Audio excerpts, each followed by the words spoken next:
Alhamdulillahi wa kafa, wassalatu wassalamu ala rasulil mustafa wa ala alihi wa sahbihi ahli sidqi wal wafa. Asyhadu an la ilaha illallah wahdahu la syarikalah wa asyhadu anna muhammadan abduhu wa rasuluh la nabiyya ba'dah. Hadirin hadirat jamaah salat isya, salat tarawih dan salat witir Masjid Madani rahimakumullah. Kita bersyukur kehadirat Allah Subhanahu wa taala, alhamdulillahirabbil alamin, yang telah menghadirkan kita kembali dan kita juga sudah menyelesaikan saum Ramadan dengan sebaik-baiknya.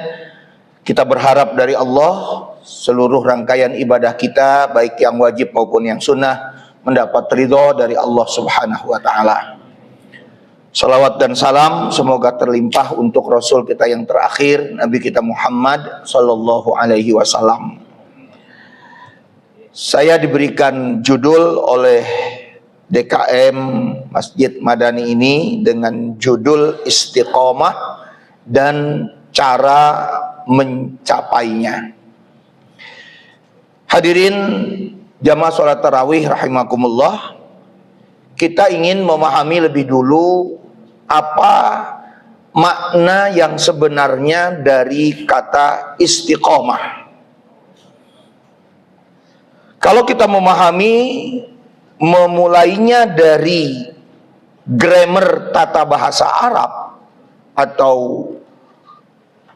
kita katakan dari mana kata istiqomah itu muncul, berarti kata istiqomah itu muncul dari kata koma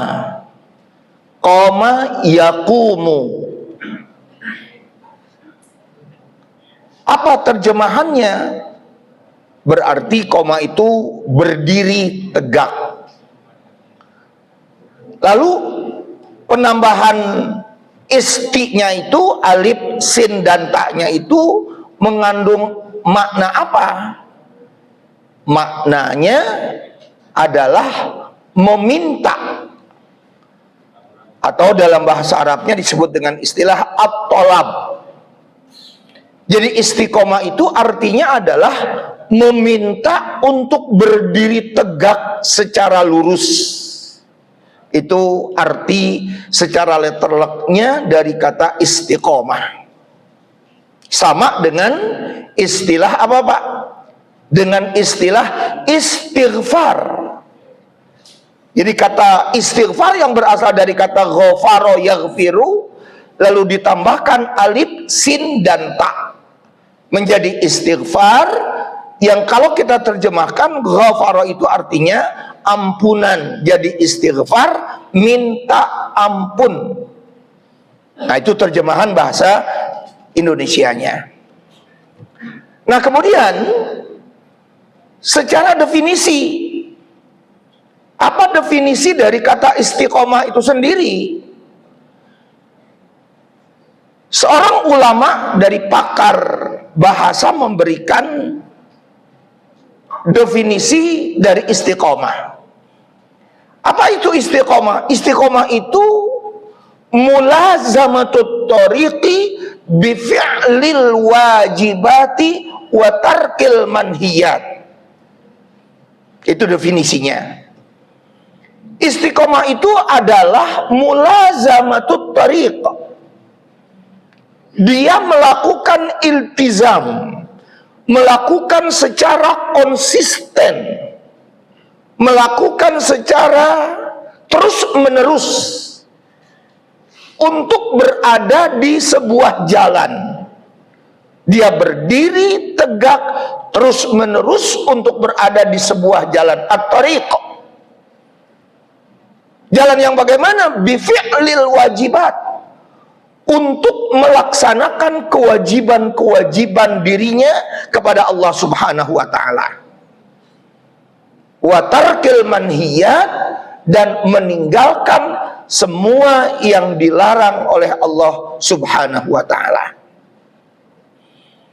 Nah, jadi dari definisi ini Bapak dan Ibu sekalian serta adik-adik, istiqomah itu adalah sikap yang dibangun oleh seseorang yang dasarnya adalah adanya tekad yang kuat untuk senantiasa berada di jalan yang lurus tadi, untuk melaksanakan kewajiban dan meninggalkan yang dilarang. Jadi pada hakikatnya istiqomah itu demikian. Nah sekarang Bapak Ibu sekalian, apa fungsinya istiqomah? Fungsi dari istiqomah itu untuk menjadikan akhir hidup kita itu husnul khotimah. Sekali lagi, target dari istiqomah itu, sikap kita yang istiqomah itu untuk sampainya kita kepada akhir hayat yang baik. Apa dalilnya? Dalilnya kembali ke surat Fussilat, surat 41 di ayat 31. Apa ayat 30-nya? A'udzubillahi minasyaitonirrajim.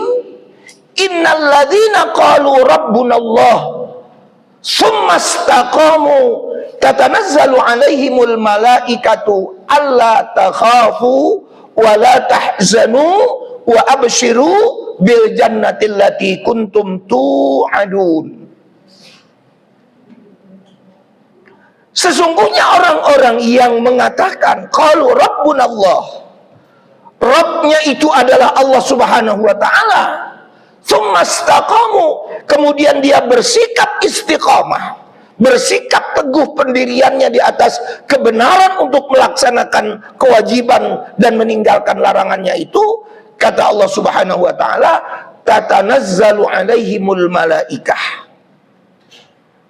malaikat akan turun kepadanya. Apa pengertian malaikat akan turun kepadanya Bapak Ibu sekalian? Malaikat akan turun kepadanya untuk mengambil ruh seseorang. Jadi ini berbicara tentang kematian Bapak dan Ibu sekalian, ayat-ayat 30 ini. Malaikat turun kepada kita untuk mengambil ruh kita, menjemput kita. Tatanazzalu alaihimul malaikatu. Apa kata malaikat, Pak? Ibu, adik-adik, kita mendapatkan bisikan, kita mendapatkan bocoran dari malaikat. Bocoran apa? Allah takhafu, wahai kamu yang akan dicabut ruhnya itu, jangan pernah merasa takut. Allah takhafu wala tahzanu, dan juga jangan pernah merasa sedih, berduka cita. Wa abshiru bil jannatil lati kuntum tu'adun, beri kabar gembira. Ini ada kabar gembira, kata malaikat, bahwa kamu akan dimasukkan ke dalam surga yang dijanjikan. Jadi kira-kira indah enggak, Pak? Orang yang beristiqomah itu mendapatkan bocoran dari malaikat bahwa kita akan dimasukin ke dalam surga. Makanya orang yang seperti begini, yang kita lihat apa, Pak? Ketika kematiannya itu sudah tiba pada orang tersebut, dia tersenyum, dia gembira. Endingnya berarti ending yang positif. Endingnya, ending yang kita bilang tadi, husnul khotimah. Itu targetnya. Nah, tetapi Bapak dan Ibu sekalian, adik-adik, kita tidak mudah untuk mendapatkan husnul khotimah yang akan dijemput oleh malaikat dan kemudian kita mendapatkan berita yang menggembirakan itu tadi. Itu tidak mudah kalau kita tidak bisa melakukan cara mencapainya. Lalu apa kiat-kiatnya? Cara mencapainya untuk bisa bersikap istiqomah ini. Pertama, Bapak Ibu adik-adik, supaya kita bisa mencapai istiqomah itu, pertama adalah kita harus selalu dekat dengan Al-Quran. Kenapa kita harus selalu dekat dengan Al-Quran, Bapak Ibu adik-adik? Karena Quran kan menjadi pedoman hidup kita. sebagai way of life buat kita, sebagai yang mengarahkan hidup kita, itu Al-Quran. Nah, oleh karena itu kedekatan kita dengan Al-Quran, sekali lagi Bapak, Ibu, adik-adik, harus ada 4 cara. Sekali lagi, kedekatan kita dengan Al-Quran harus dengan 4 cara. Apa cara yang pertama? Cara yang pertama adalah kedekatan kita dengan Al-Quran, kita wajib bisa membaca Quran. Coba sekarang pertanyaannya sama diri kita sendiri aja, Pak, Ibu, adik-adik. Kita ini kira-kira sudah bisa belum baca Quran? Baca Qurannya tartil apa belum? Jadi kalau yang namanya pedoman ini tidak bisa kita baca, mana mungkin dia akan membimbing kita? Mana mungkin dia akan mengarahkan kita? Karena memang kita nggak pernah membacanya. Dalam arti kita tidak bisa membaca.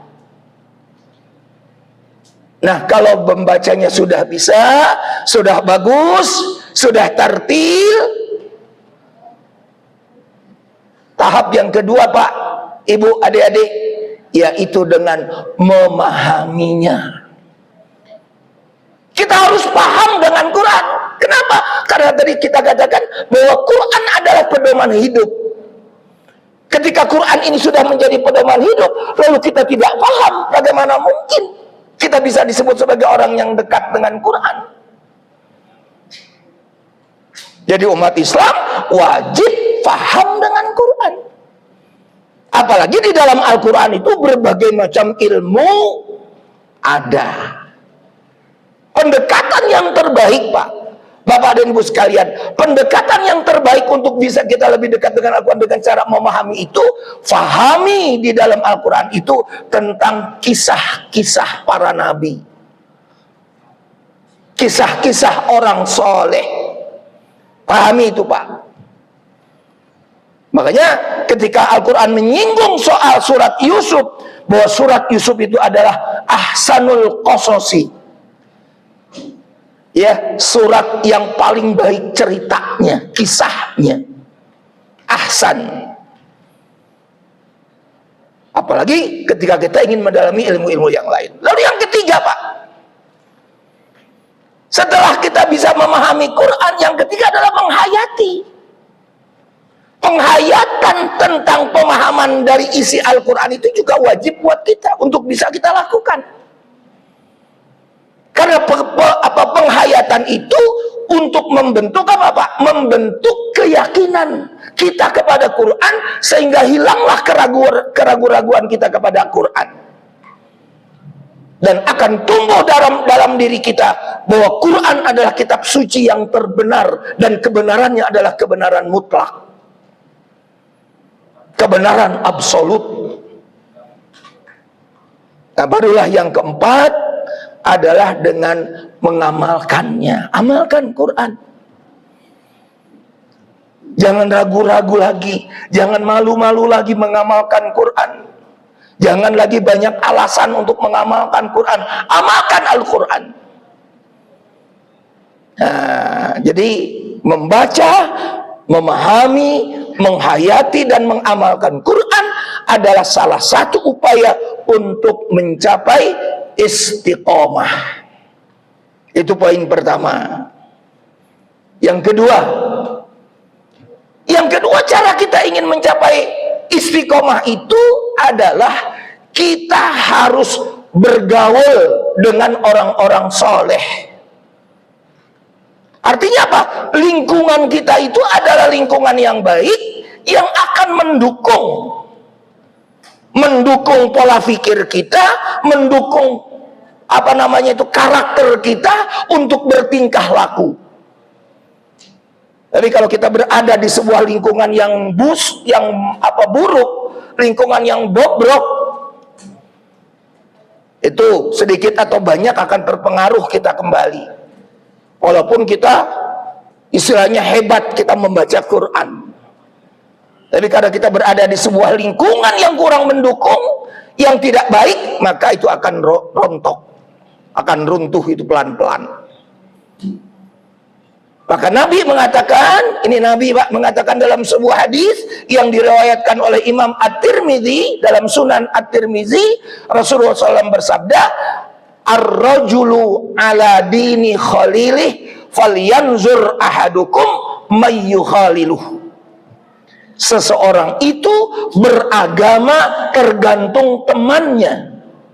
Pahami itu Pak?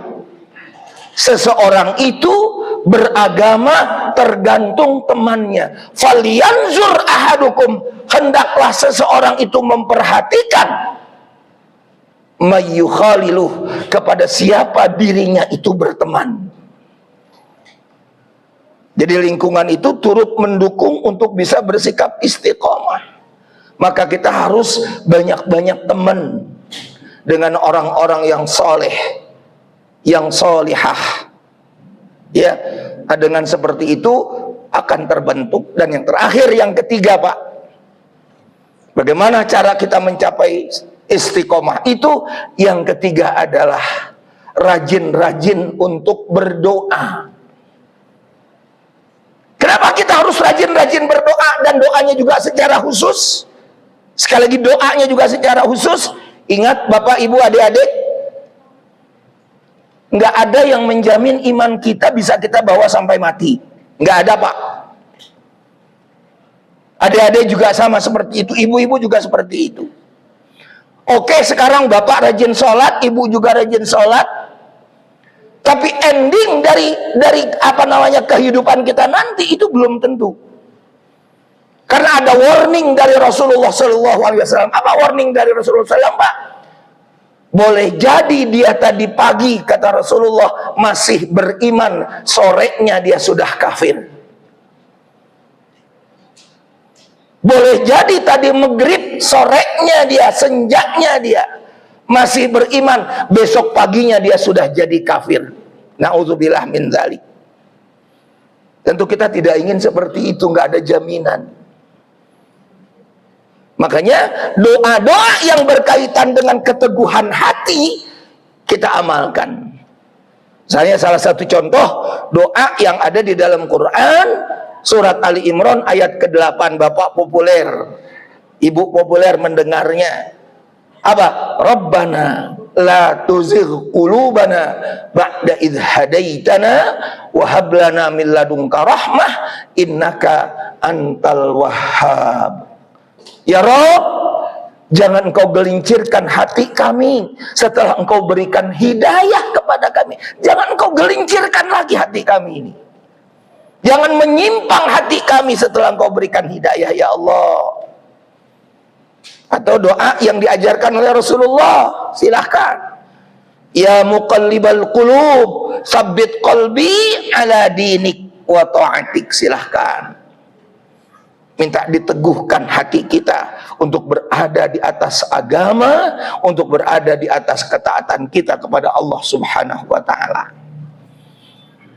Kalau 3 poin ini sekali lagi kita upayakan, insya Allah kita memohon kepada Allah tadi, akhir hidup kita dalam keadaan husnul khotimah.